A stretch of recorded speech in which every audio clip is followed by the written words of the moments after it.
Hmm. So it's about 6 inches, or no, wait, I can't see upside down. Well, no, that's about 4 inches. If I pull it back here, it's like, well, it's a whole foot. Uh, for those of you who are metrically inclined, that's about 30 centimeters. How do you measure your own life? I was asking myself this question today. How do I measure my own life?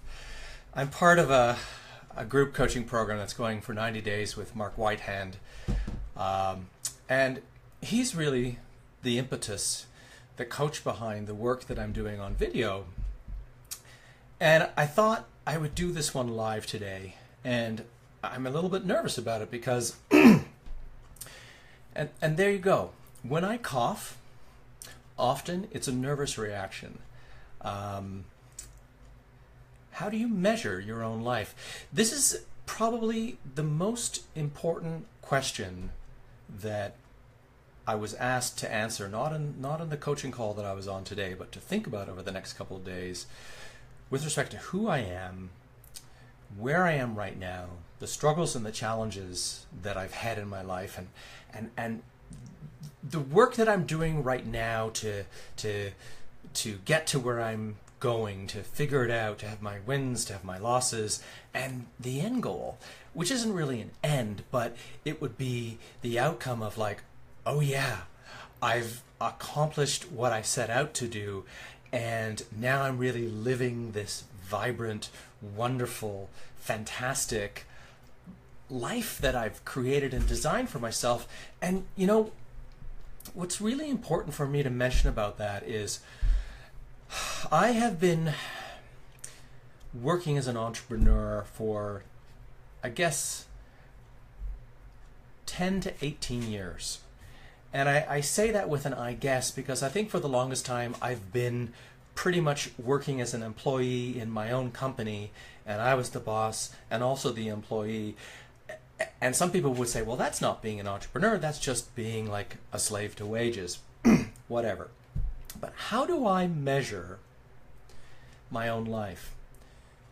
For me, it will be how well, not so much I impact people, but how well I help other people be able to answer that same question with such phenomenal energy and exuberance and happiness and joy. And to be able to hear someone tell me, wow, Darren, what you taught me or what you showed me or how you coached me or how you helped me move better or how you helped me understand how I need to eat in a way that serves me, or this one habit, this one behavior you had me focus on was the start of the change that made me move forward more easily. It doesn't matter if it's 1,000 people or just a handful of people, to be able to be allowed to get into someone else's life and to help them with things that they know they're not an expert at, or they're letting you in so that you can help them get out of their own way. That's a wonderful thing. You know, there's nothing wrong with being a laborer and building houses, or a woodworker and making beautiful furniture by hand. That's an art and a craft for many people, and that's a beautiful way to work, let's say, as an introvert, where you can be just focused in on the task at hand, and your hands are the magic that create. Well, my hands are part of the magic, especially if I'm showing something with my body or my hands in relation to movement or exercise, or how to cook, and like how to hold a knife, or how to actually position your hand on food when you're manipulating it so it'll be safe, or how to, you know, how to stand, how to walk. But it's up here.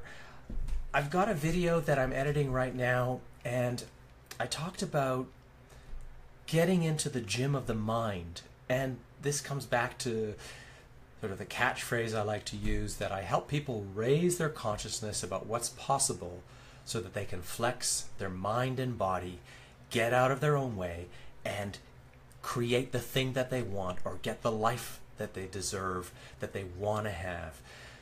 And so this journey that I'm on is applicable in the sense of where I'm going in my own journey is unique to me. So the coaches that I will work with, the people who I decide are experts that I choose to work with, are doing something perhaps in business, or maybe they're doing something in the realm of strength training or building an online business, or right now my focus is video. It's probably the easiest way for me to communicate with you. You can look me right in the eyes, I can look you right in the eyes if we were meeting virtually on Skype or something like that. You get a sense of who I am. And if we're talking virtually or in person, as human beings, we want that entire picture. If you know anything about communication, or you've probably heard visual auditory kinesthetic. So what we see is 80% or more of the realm of communication. So when you're just listening to somebody talk, let's say on the radio or on a podcast, you hear their voice, you hear their tone of voice, you hear whether they speak slowly or whether they've got a really fast tone of voice, or whether they're speaking a little bit kind of soft and hesitant. And you can pick up a lot from voice in that way, right? And with me, you can see like my hands are all over the place and I'm kind of a little bouncy and I cough every once in a while. I'm a little bit of a hyper guy. Or I could be the person who's really calm and focused, and maybe you relate to that kind of person really well. And so we pick and choose when we see, or who we choose to see, who we choose to follow, who we choose to listen to, who we choose to hear. And then finally, writing. It is the lowest, I shouldn't say this, it's not the lowest form of communication, because I love writing and I love reading and I love creative writing and I love good writing. And you can take your time with writing to really craft something and say something powerful, but it often misses that emotional impact, which is the connection between you and I. So video allows me to be vulnerable, because video shows me, shows my vulnerability. And video is the method or the medium right now that I'm choosing to use to not only share some of my thoughts and approaches to mindset and fitness and nutrition and well-being, but my own journey along the way, because my journey, my past, my experiences, my struggles, my challenges are my own, but I'm very conscious of them and how they form how I think about when I'm observing and responding to a situation. So when I'm in front of somebody working in person, be that coaching virtually, sitting down across from somebody just having a conversation, or working with a client, I'm watching their body language. I'm listening to what they say. I'm hearing their tone of voice. And there's a lot of things happening on the subconscious and the unconscious level that are making quick fine-tune adjustments to, how can I respond to this person? Can I say this and get away with it? Can I push a little bit? Can I get in really close and challenge their comfort zone? Or if I get in this close, will it reinforce my point that much more? What I'm wanting to do is just expose, to help you see that on this one side is this person, me, Darren, who is vulnerable and willing to, show you the bare skin. This is me. I'm not an emperor walking around with no clothes thinking I've got the most beautiful garment. I'm not hiding behind anything. And my big story, my reason for doing all this is that I have a message, a large message that I realize is growing and evolving, and that I've termed a thin red thread, probably because I just like the color red and it's a good visual for me. And that thin red thread gets a little thicker. It becomes maybe almost like a thicker ribbon where it takes on more density. It takes up more space in front of me. You can perceive it more. You can actually see, like, almost like this tape measure here, like, okay, what is the fabric? I can actually maybe see through the fabric. I can see the individual threads that make up it, that make up the story. And just like a thin red thread, a story has a beginning, a middle, and an end, right? And what fascinates me is the coaching process. And I say coaching process overall. Some people call it life coaching, health coaching, nutrition coaching, diet coaching, business coaching. They're all one and the same, essentially. I could be working with somebody in a gym type environment or their condo gym, but we're going into something that is about who they are, that affects their perception of who they are. And if I'm working with someone, for example, who's very overweight, they are going to have their own issues about how they feel about their body and how they wonder everyone around them, or myself included, perceives them. If I can be entirely vulnerable with them, expose a little bit of myself, I just mean my past history, not the body, and use a lot of humor, that helps. That's what makes connection. And to bring this to a wrap, how do I measure my own life? I measure my own life by my honesty, by my integrity, by being able to show up in video like I am right now, to document, to do things in a couple different ways. I am documenting in some cases who I am, to share some of my journey with you so you can understand where I've come from, why I maybe think the way I do. To sometimes come out with a video like I did yesterday about what problems do you want to have in your life. And it can be a bit tongue-in-cheek and it can be a little bit in your face.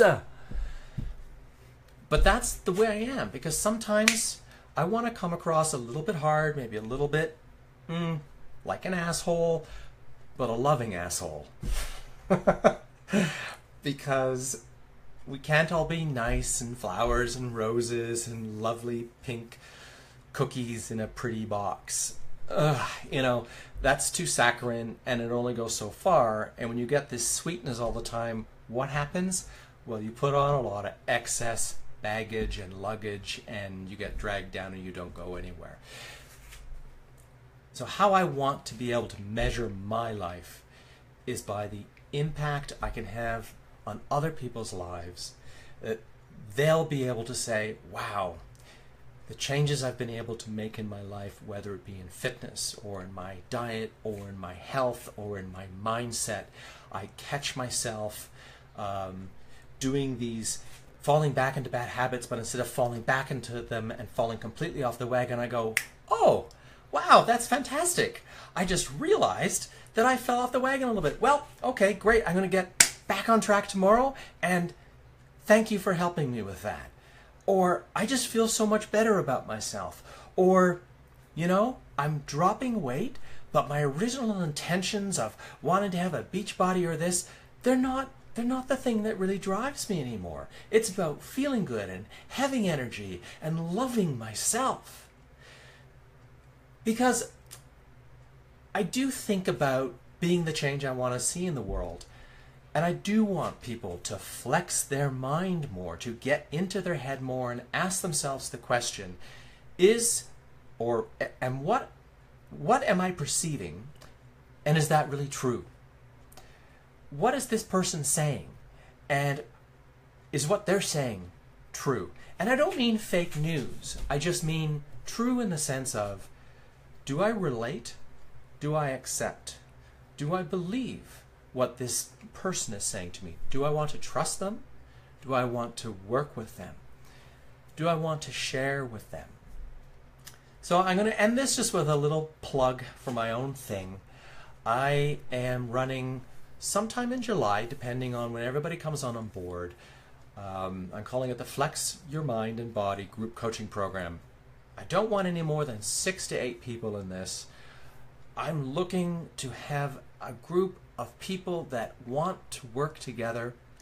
We're going to follow a foundational, structured, behavior-based system sort of as the foundation for fitness and exercise and nutrition and health. And through 3 months, maybe 4 months of group coaching on a weekly basis, we're going to come together. We're going to get into whatever bullshit or crap or obstacles are coming up. We're going to celebrate wins.